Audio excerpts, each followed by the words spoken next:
Hello സുഹൃത്തുക്കളെ, എല്ലാവർക്കും AK സ്റ്റുഡിയോയുടെ പുതിയൊരു വീഡിയോയിലേക്ക് സ്വാഗതം.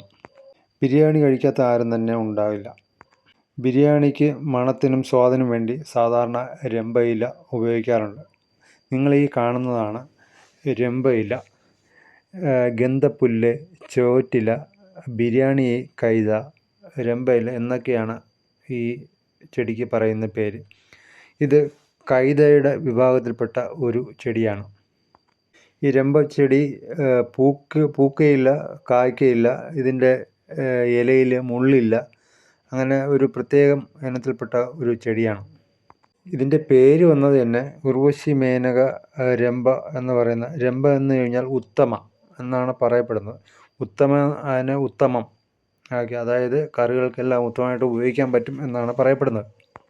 മാർക്കറ്റിൽ ഇതിൻ്റെ ഉണക്ക ഇലയാണ് വാങ്ങിക്കാൻ കിട്ടുന്നത്.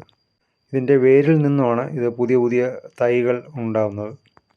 സാധാരണ എല്ലാത്തിനും എസൻസൊക്കെ ഉപയോഗിക്കാറുണ്ട്. എന്നാൽ ബിരിയാണിക്ക് എസൻസ് ഉപയോഗിക്കാതെ ഡയറക്റ്റായിട്ട് ഉപയോഗിക്കുന്ന ഒന്നാണ് ഈ രമ്പയില.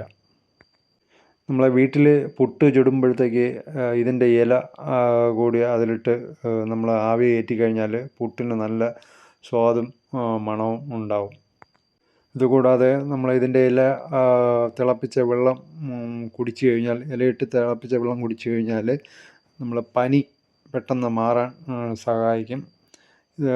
പിന്നെ നമ്മൾ തിളപ്പിച്ച വെള്ളം റൂമിലൊക്കെ സ്പ്രേ ചെയ്ത് കഴിഞ്ഞാൽ കൊതുക് വരത്തില്ല എന്ന് പറയും.